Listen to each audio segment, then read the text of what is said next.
Shalom, saudara yang diberkati oleh Tuhan. Hari ini kembali kita akan lanjutkan seri kita belajar tentang bagaimana kita bebas dari kutuk, atau apa saja yang menarik kutuk dalam hidup kita, dan apa saja yang menarik berkat dalam kehidupan kita. Jadi kita bicara tentang law of attraction, tentang sebuah hukum yang akan menarik berkat dan hukum yang menarik kutuk dengan sendiri dalam kehidupan kita. Nah, selalu ingat ini, saudara, bahwa Tuhan tidak pernah menghendaki kehancuran saudara dan saya. Tuhan bukan Tuhan yang jahat dan menaruh kutuk, menaruh sakit penyakit dalam hidup kita.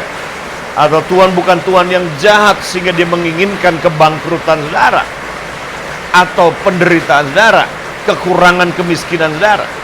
Tuhan bukanlah Tuhan yang seperti itu. Dan selalu ingat, Dia Tuhan adalah Bapa bagi kita. Saya seorang ayah. Sejelek, seburuk, senakal apapun anak saya tidak akan mungkin merancang merekayasa sebuah kejahatan. Ya, dan saya memakai racun, memakai kehancuran buat anak saya untuk tujuan kemudian anak saya bertobat dan kembali kepada saya. Jadi perspektifnya ini yang saya ingin supaya kita ubah. Jadi Tuhan ingin memberkati saudara. Tuhan ingin saudara hidup sehat. Saudara, Tuhan rindu engkau hidup dalam kehidupan yang berkualitas. Kehidupan yang sama seperti yang Adam miliki sebelum dia jatuh dalam dosa. Ingat, kematian, kemiskinan, sakit penyakit ini masuk ke bumi, datang dalam hidup manusia, mengejar manusia. Itu diakibatkan dari dosa dan pemberontakan manusia dalam Kejadian pasal yang ketiga. Jadi bukan Tuhan yang mengejar saudara dengan kematian, kemiskinan, dan sakit penyakit, tetapi secara otomatis dengan sendirinya ketika ada pemberontakan, ada dosa, ya, ada penyimpangan dan ketidaktaatan kepada ketetapan Tuhan, maka secara otomatis itu yang akan attract, itu yang akan menarik kematian, dosa, dan kehancuran terjadi dalam kehidupan manusia. Dalam hidup manusia pribadi, keluarga, bisnis, sebuah kota ataupun sebuah bangsa. Ya.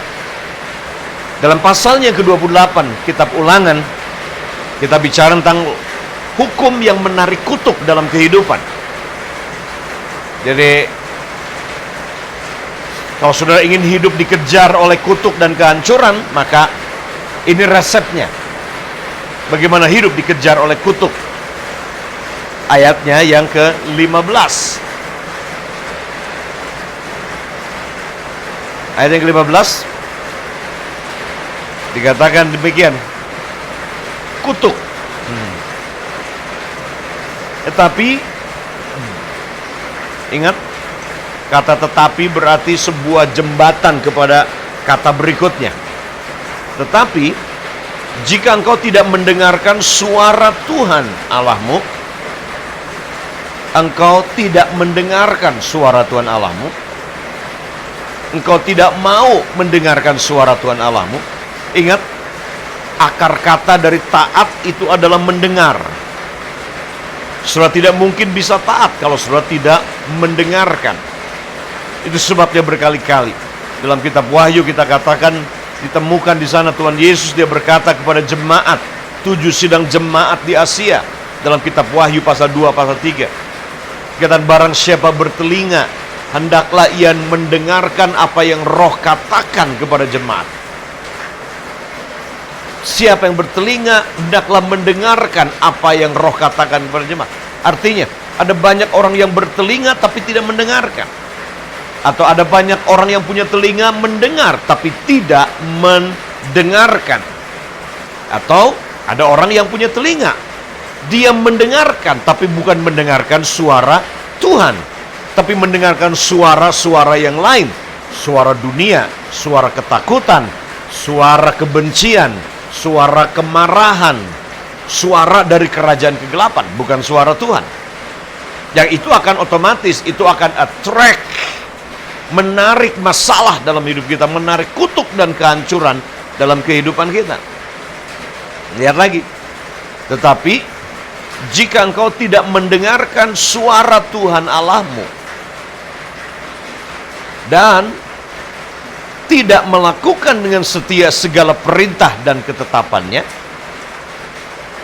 ada perintah, ada ketetapan, ya, dan tidak melakukan dengan setia. Kata setia bicara tentang tekun, konsisten, continue, terus menerus. Dengan setia segala perintah, segala perintah-perintahnya. Nah, ada begitu banyak sekali perintah-perintah yang menyangkut ekonomi, hubungan keluarga, hubungan saudara, hubungan yang vertikal dengan Tuhan, hubungan yang horizontal dengan sesama manusia. Ada begitu banyak perintah dan ketetapannya. Apa yang Tuhan sudah tetapkan, Tuhan sudah putuskan, kehendaknya. Yang kusampaikan kepadamu pada hari ini, maka dia berkata, segala kutuk ini akan datang kepadamu dan mencapai engkau. Atau kalau karena Yesus sudah tebus kita dari kutuk hukum Taurat, dari kutuk, ya, dia tebus kita dari akibat daripada kutuk, dia tebus kita juga, dia berjalan keluar melepaskan kita. Bagaimana kita hidup, tidak lagi membuka pintu buat kutuk itu datang dalam hidup kita. Menarik.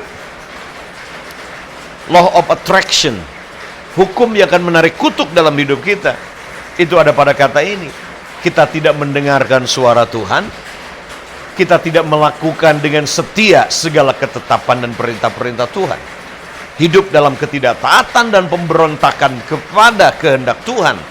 Inilah hukum yang akan menarik masalah terjadi dalam hidup kita. Inilah hukum yang akan menarik, membuka pintu untuk kutuk ini datang dalam hidup kita. Ya, Amsal 26 yang kita sudah baca, ayat yang kedua dikatakan bahwa kutuk tidak akan kena tanpa alasan.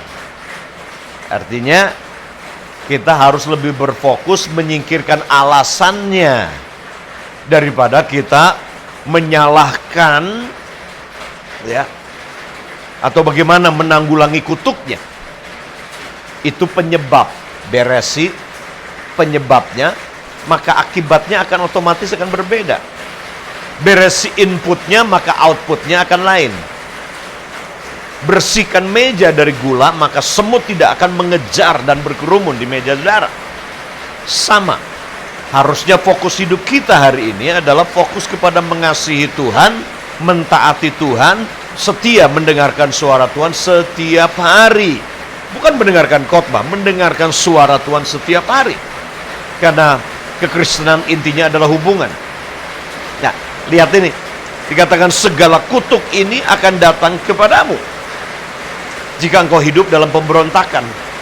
Apa saja bentuk daripada kutuk itu, manifestasi dari kutuk. Dikatakan terkutuklah engkau di kota. Jadi kalau engkau hidup di kota, terkutuk.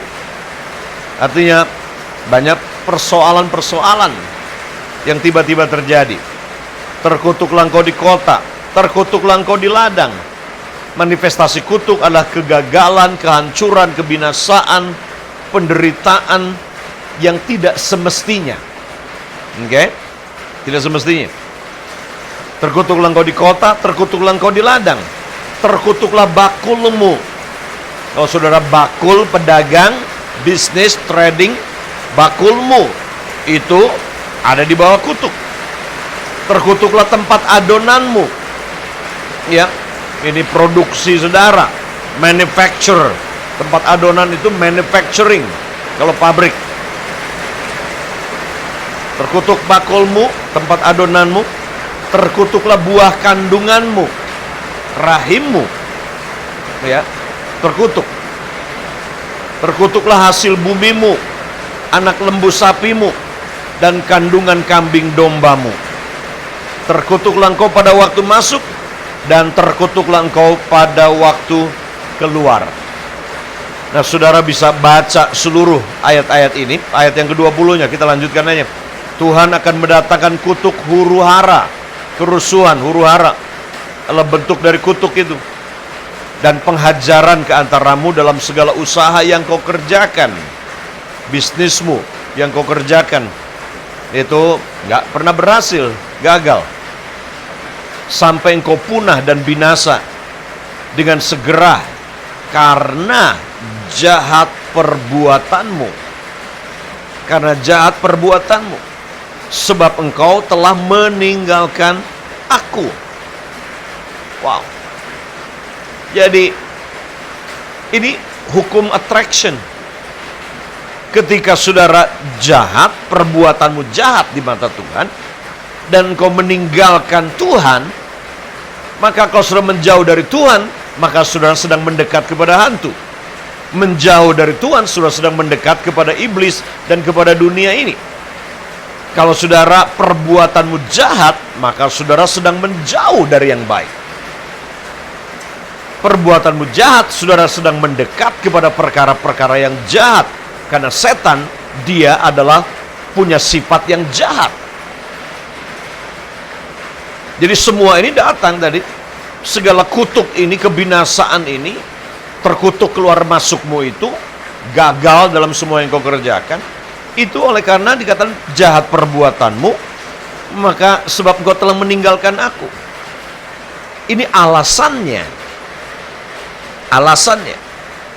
Alasan kenapa semua kegagalan, kehancuran itu datang dalam bisnismu, keluargamu, dan apapun yang kau kerjakan dalam hidup ini. Jadi mari kita berfokus memberesi alasannya. Dikatakan ayat yang ke-21-nya, Tuhan akan melekatkan penyakit sampar kepadamu sampai dihabiskannya engkau dari tanah kemana engkau pergi untuk mendudukinya. Penyakit sampar, penyakit menular. Tuhan akan menghajar engkau dengan batuk kering, demam, demam kepialu, sakit radang, kekeringan, hama, dan penyakit gandum. Semuanya itu akan memburu engkau sampai engkau binasa. Juga langit yang di atas kepalamu akan menjadi tembaga, tidak ada hujan. Dan tanah yang di bawah pun menjadi besi, tanahnya nggak subur lagi. Tuhan akan menurunkan hujan abu dan debu ke atas negerimu. Ini mungkin sekarang gunung berapi meletus di mana-mana. Dari langit akan turun semuanya itu ke atasmu sampai engkau punah. Tuhan akan membiarkan engkau terpukul kalah oleh musuhmu. Bersatu jalan engkau akan keluar menyerang mereka, tapi bertujuh jalan engkau akan lari dari depan mereka. Sehingga engkau menjadi kengerian bagi segala kerajaan di bumi. Mayatmu akan menjadi makanan segala burung di udara, serta binatang-binatang di bumi dengan tidak ada yang mengganggunya. Tuhan akan menghajar engkau dengan bara Mesir, dengan borok, dengan kedal dan kudis, yang daripadanya engkau tidak dapat sembuh. Wow. Tuhan akan menghajar engkau dengan kegilaan, kebutaan, dan kehilangan akal, sehingga engkau meraba-raba pada waktu tengah hari, seperti seorang buta meraba-raba di dalam gelap. Perjalananmu tidak akan beruntung, tapi engkau akan selalu diperas dan dirampasi, dengan tidak ada seorang yang datang menolong. Engkau akan bertunangan dengan seorang perempuan, tapi orang lain akan menidurinya. Engkau akan mendirikan rumah, tetapi tidak akan mendiaminya. Engkau akan membuat kebun anggur, tapi tidak akan mengecap hasilnya. Lembumu akan disembeli orang di depanmu, tetapi engkau tidak akan memakan hasil dagingnya. Keledaimu akan dirampas dari depanmu, dan tidak akan dikembalikan kepadamu. Kambing dombamu akan diberikan kepada musuhmu, dengan tidak ada orang yang datang menolong engkau. Anak lelakimu dan anak perempuanmu akan diserahkan kepada bangsa lain, sedang engkau melihatnya dengan matamu sendiri. Dan sehari-harian engkau rindu kepada mereka, dengan tidak dapat berbuat apa-apa. Suatu bangsa yang tidak akan kau kenal akan memakan hasil bumimu dan segala jerih payahmu. Engkau akan selalu ditindas dan diinjak. Engkau akan menjadi gila karena apa yang dilihat matamu. Tuhan akan menghajar engkau dengan bara jahat, yang daripadanya engkau tidak dapat sembuh. Pada lutut dan pahamu bahkan dari telapak kakimu sampai kepada batu kepalamu. Tuhan akan membawa engkau dengan raja yang kau angkat di atasmu itu kepada suatu bangsa yang tidak dikenal olehmu ataupun oleh nenek moyangmu. Di sana engkau akan beribadah kepada Allah lain dan kepada kayu dan batu. Engkau akan menjadi kedahsyatan, kiasan, dan sindiran di antara segala bangsa, kemana Tuhan akan menyingkirkan engkau. Wow, banyak benih yang akan kau bawa ke ladang, tapi sedikit hasil yang kau kumpulkan, sebab belalang akan menghabiskannya. Kebun-kebun anggur akan kau buat dan kau usahakan, tapi engkau tidak akan meminum dan menyimpan anggur, sebab ulat akan memakannya. Pohon-pohon zaitun akan kau punyai di seluruh daerahmu, tapi engkau tidak akan berurap dengan minyaknya, sebab buah zaitunmu akan gugur. Wow. Surah Busi, baca seluruh pasal ini. Coba lihat lagi, beberapa ayat lagi ya. Ayat 41. Engkau akan mendapat anak-anak lelaki dan anak-anak perempuan, tapi mereka bukan bagi dirimu, sebab mereka akan menjadi tawanan. Segala pohon-pohonan dan hasil bumimu akan diduduki oleh kawanan belalang. Orang asing yang ada di tengah-tengahmu akan menjadi makin tinggi mengatasi engkau, tetapi engkau menjadi makin rendah. Bayangkan, orang asing yang datang, mereka digaji lebih besar, lebih tinggi, dan kita orang aslinya, orang penduduk aslinya, akan menjadi makin rendah. Ia akan memberi pinjaman kepadamu. Kita terus minjam dari orang, tetapi engkau tidak akan memberi pinjaman kepadanya. Ia akan menjadi kepala, tapi engkau akan menjadi ekor. Segala kutuk itu akan datang ke atasmu, memburu engkau dan mencapai engkau sampai engkau punah. Karena, alasannya lagi, engkau tidak mendengarkan suara Tuhan Allahmu dan tidak berpegang kepada perintah dan ketetapan yang diperintahkannya kepadamu. Semuanya itu akan menjadi tanda dan mujizat di antaramu dan di antara keturunanmu untuk selama-lamanya. Semua ini manifestasi daripada perbuatanmu jahat, meninggalkan Tuhan, tidak mendengarkan suara Tuhan, tidak taat melakukan dengan setia segala ketetapannya Tuhan. Berkali-kali dikatakan di sini, semuanya ini akan menimpa kepadamu karena engkau meninggalkan Tuhan Allahmu. Hari ini, Yesus sudah tebus kita dari semuanya ini. Karena Yesus telah menanggung kutuk hukum Taurat ini. Ini siapa saja yang melanggar hukum Taurat, hukum-hukum Tuhan, mereka hidup di bawah kutuk. Yesus tergantung di kayu salib sudah memikul semua akibat daripada ketidaktaatan kita. Dia sudah pikul semua. Artinya sangat memungkinkan hari ini kita hidup dalam segala berkat Abraham itu. Sangat mungkin hari ini kutuk ini tidak lagi mengejar hidup kita. Dan kita tidak perlu menggenapi seluruh ciri-ciri orang-orang yang ada di bawah kutuk ini. Dia sudah tebus kita dari kutuk hukum Taurat. Dengan jalan dia sendiri menjadi kutuk buat kita. Supaya berkat Abraham turun ke atas kita. Bagaimana berkat Abraham turun ke atas hidup kita? Jika kita mendengarkan suara Tuhan. Dan melakukan dengan setia segala ketetapannya. Hari ini, segala kutuk tidak perlu mengejar hidup kita. Bisnis kita dan keluarga kita. Jika kita kembali. Yaitu, dengarkan Tuhan. Bangun hubungan intim dengan Tuhan. Taat pada Tuhan. Setia pada Tuhan. Lakukan semua ketetapan Tuhan. Maka segala berkat akan mengejar saudara. Dan segala kutuk dalam ayat ini akan menjauh dari hidup saudara. So, pesan hari ini buat saudara. Pilihan ada pada kita. Hidup dalam berkat atau hidup dalam kutuk. Pilihannya ada pada kita. Dan selalu ingat, kutuk tidak akan kena tanpa alasan. Demikian juga berkat tidak akan datang dengan sendirinya tanpa ada alasan. Alasannya jelas dalam ayat ini. Alasan berkat datang mengejar saudara dengan alasan kutuk mengejar saudara. Ayat ini memberitahu kepada kita alasannya. So, fokuslah kita mengerjakan alasan kenapa berkat datang dan fokus kepada alasan. Kita singkirkan semua alasan yang menyebabkan kutuk itu mengejar hidup kita. God bless you. Tuhan Yesus memberkati saudara. Dan saya deklarasikan berkat atas hidup saudara. Hati yang taat, hati yang mencintai, dan hati yang setia kepada Tuhan. God bless. Bye-bye.